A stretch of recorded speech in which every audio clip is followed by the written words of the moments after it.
I'm joining you from my basement tonight. I'm downstairs where Paige and I have our workroom where we do lots of planning for our classes. And today I'm going to be reading The Little Engine That Could to you in a few minutes. But you know, before we start our story, we're going to go through our daily routine and do our letters and our sounds and our hand motions to make sure we're keeping our brains healthy and strong. Is everybody ready? Ready? All right, let's shake it out. Here we go. Ready? A is for a. B is for b. C is for k. D is for d. E is for e. F is for f. G is for g. H is for h. I is for I. J is for j. K is for k. L is for l. M is for N is for O is for P is for p. Q is for qu. R is for S is for s. T is for t. U is for V is for v. W is for w. X is for x.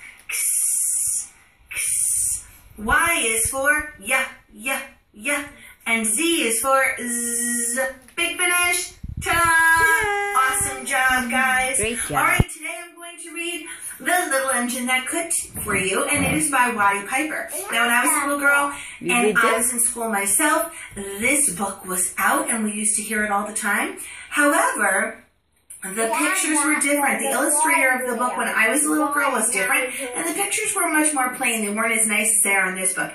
In this book, it says new art by Lauren Long, and that means that there was a new illustrator who made the pictures more fresh and exciting for kids of today. So I think you're really going to like it. It's going to be even more exciting for you. So today, here is the book, The Little Engine That Could, by Watty Piper.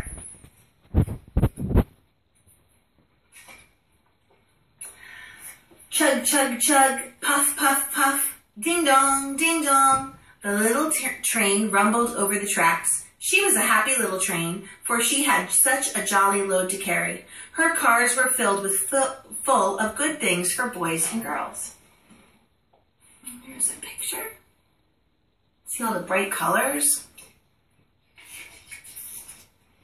There were toy animals, giraffes with long necks, teddy bears with almost no neck at all, and even a baby elephant.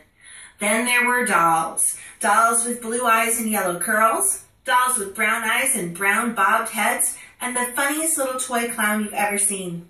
Then there were cars full of toy engines and airplanes and tops and picture puzzles and books and every kind of thing boys or girls could want. Look at that. I love the clown in that picture. He's definitely a happy-looking clown.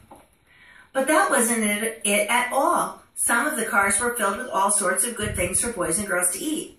Big golden oranges, red-cheeked apples, bottles of creamy milk for their breakfasts, fresh spinach for their dinners, peppermint drops, and lollipops for after-dinner treats. The little train was carrying all these wonderful things for the little good girls and boys on the other side of the mountain. She puffed along merrily. So I think that train was very happy because she was bringing things to girls and boys. But something's not going to make her so happy in a minute. Then, all of a sudden, she stopped with a jerk. She simply could not go another inch. She tried and tried, but her wheels would not turn. What were all those little boys and girls on the other side of the mountain going to do without their wonderful toys to play with and all their good food to eat? Look how cute that little monkey looks sitting on the elephant's head.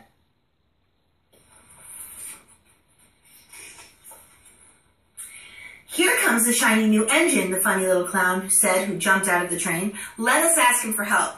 So all the dolls and toys cried out together, "Please, shiny new engine, won't you pull our train over the mountain? Our engine is broken down and all the boys and girls on the other side of the mountain won't have any toys to play with or any good food to eat until you help us." You can see that really fancy new train over here. I wonder if he's going to help. But the shiny new engine snorted, "I pull you? I am a passenger engine. I've just carried a fine big train over the mountain with more cars than you've ever dreamed of. My train had sleeping cars with comfortable berths, a dining car where waiters brought whatever hungry people wanted to eat, and parlor cars where people could sit in soft armchairs and look out of big plate glass windows. Me pull the likes of you? Indeed not." Ooh, that was very grouchy. That new train thinks that he is much too fancy to be pulling toys and food. And off he steamed to the roundhouse where the engines live where they are not busy. How sad the little train and all the dolls and toys felt. The little clown called out, "The passenger engine is not the only one in the world. Here comes another engine, a great, big, strong one. Let us ask him to help us."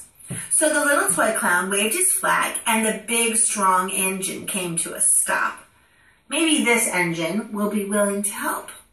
You think so? Let's see.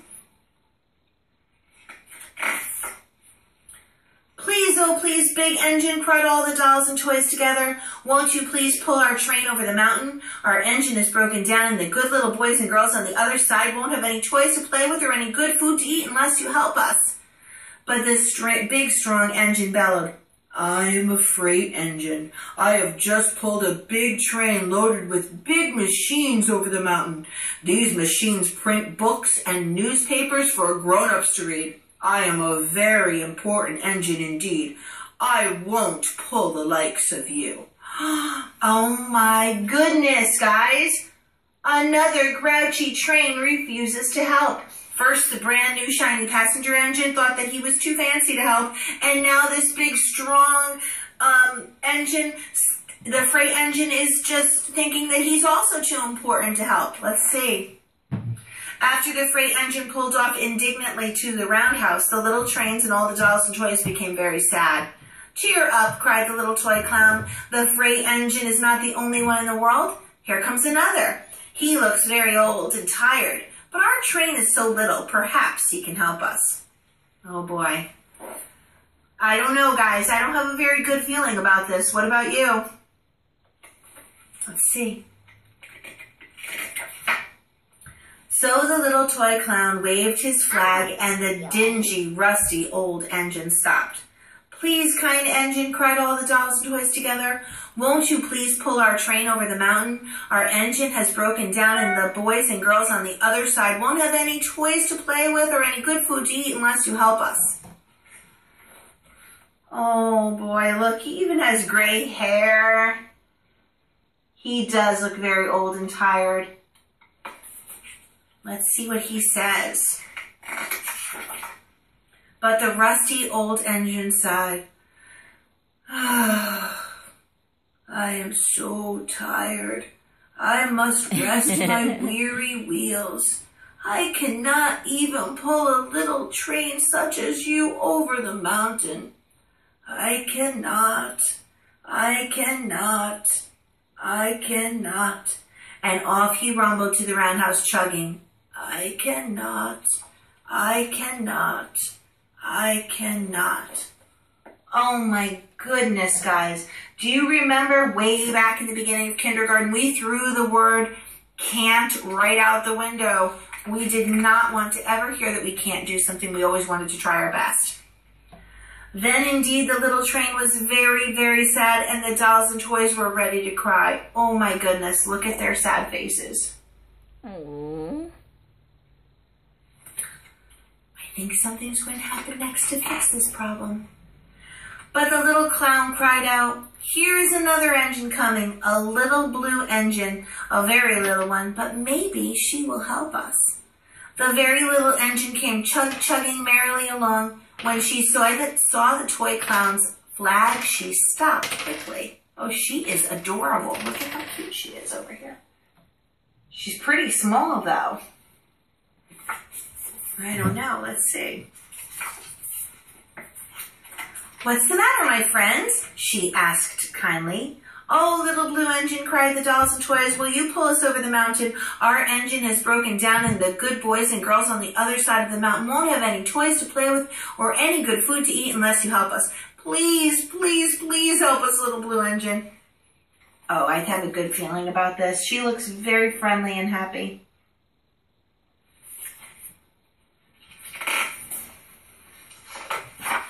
"I'm not very big," said the little blue engine. "They use me only for switching trains in the yard. I've never even been over the mountain."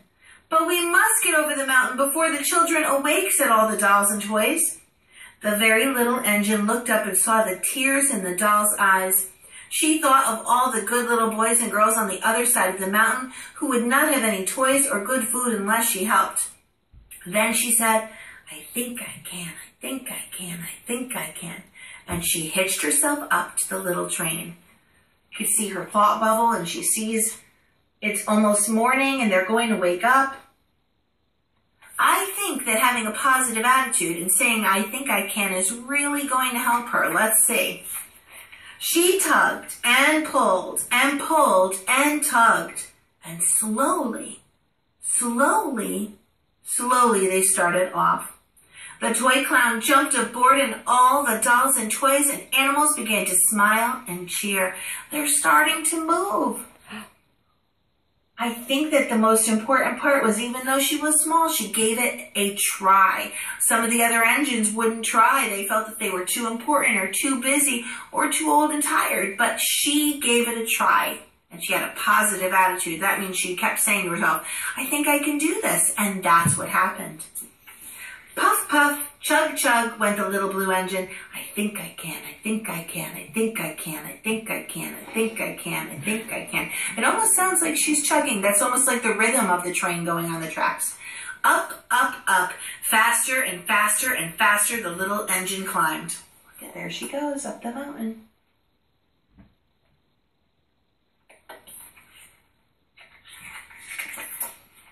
Until finally they reached the top of the mountain. Look, oh my goodness, you can see how happy they all are. And now they're at the top, and now it's going to be easy. Now it's just going downhill the rest of the way. Down in the valley lay the city. "Hooray, hooray," cried the funny little clown and all the dolls and toys. "The good little boys and girls in the city will be happy because you helped us, kind little blue engine." And there they are, coasting down the hill.